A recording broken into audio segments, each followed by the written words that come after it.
Hello, welcome back to another episode of Low Standards, where you get to watch me play games, and that's all you'll see.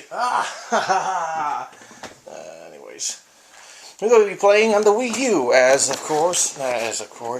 Well, to explain, without having to explain too much, I have a limit of what I can go with my episodes from now until the end of Easter.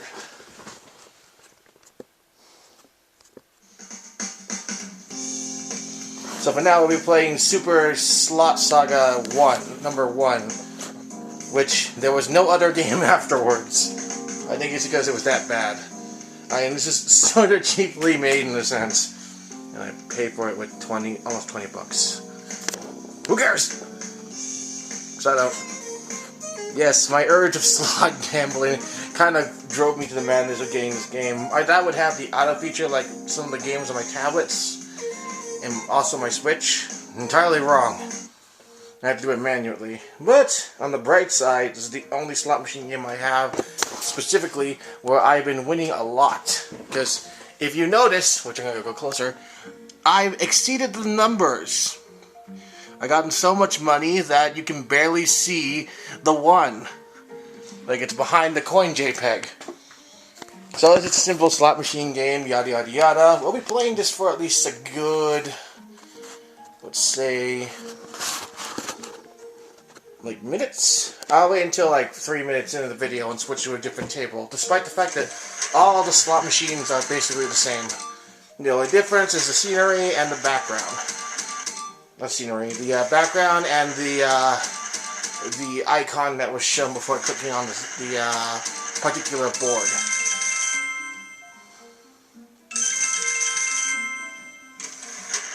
Also, you can't see it, but you unfortunately cannot see the progression bar because of the TV screen size.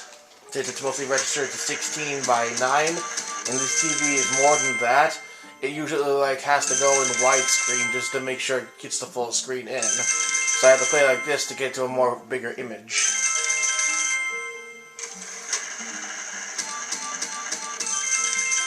Okay, let's see. 1,000. Pretty good. Ooh, nice.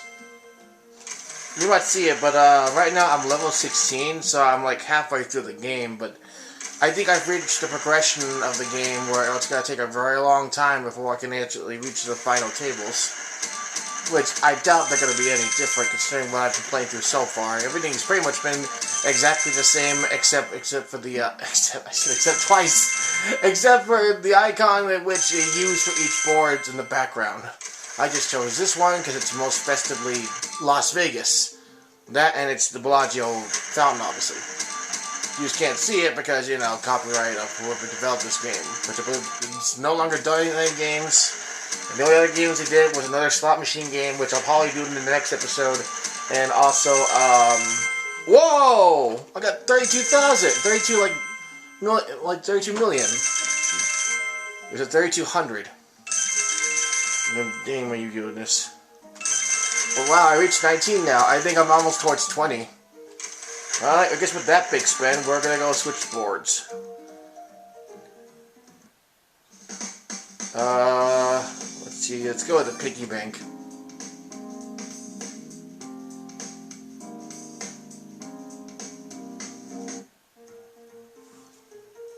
Yeah, time to break the bank by literally getting more money than I need to be. Oh, I didn't get the bonus. Oh. I don't really know how slot machine games work specifically, besides, of course, like the original, like, 3x3 board.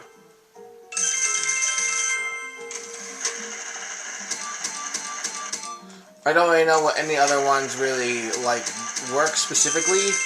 All I know is that if they line up, they line up. And therefore, I get cash. And that's it. Oh, I got, like, a lot in that one, because there's, like, a lot of wilds. That's pretty much the only way I think it can really get more money, is if there was a wild in the equation.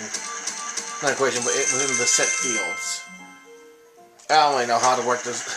It's a slot machine game. I just watch and see the money roll. That's it.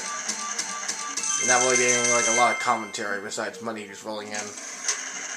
Well, hopefully I can reach the 20 so I can get a 0 again.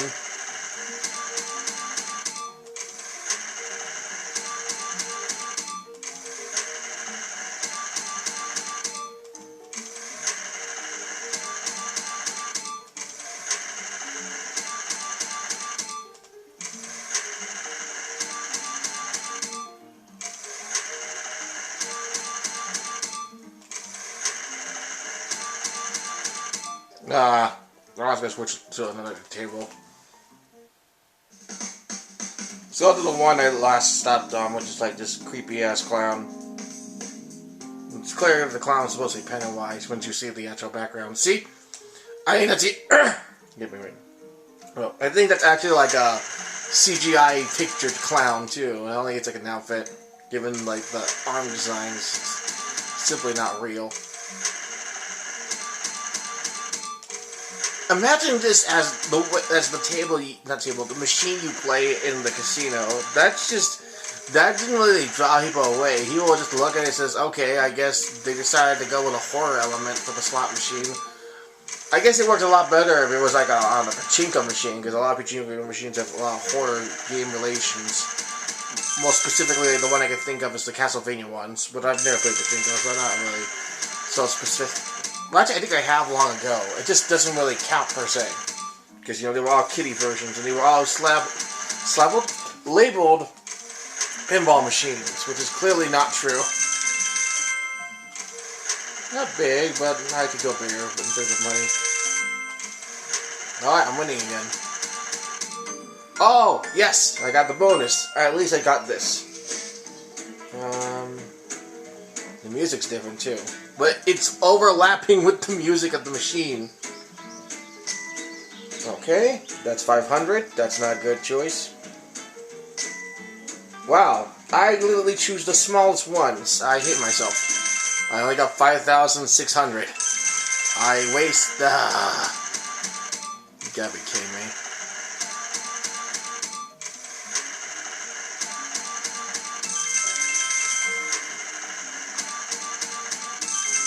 When I first tried choosing big, I thought to myself, I'm just going to lose all my money. But much to unexpected to my surprise, I've been winning more and more every time.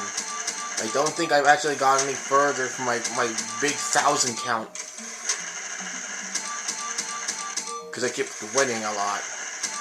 Not to mention, I let the money just play each time I win, so I can just get that coin sound and at least alleviate myself from having to press it over and over again. Usually I like it when I get big numbers, because I get to sleep next to it.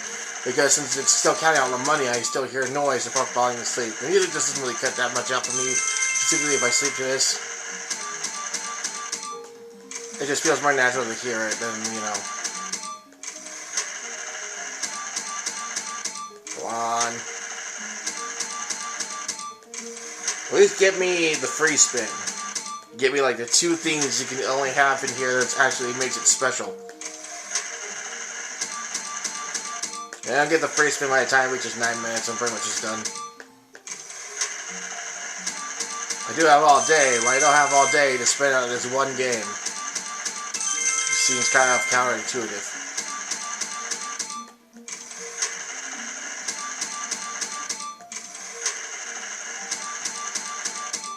What's even stranger is that when you get a free spin, if you press the button, the free spin doesn't actually go until you like stop pressing the spin button.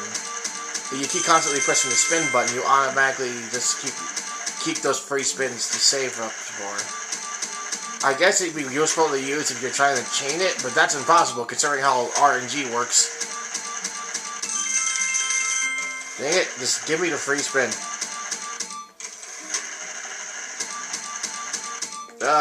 Give me free spin. Free spin! Forget it. Well, that's it for this episode. Not really inventive, but honestly surprising how this game continues on. I mean, it's definitely not worth the purchase, but I'm okay with it, because I'm content with things I buy sometimes. Anyways, I'll see you all in the next episode. See ya.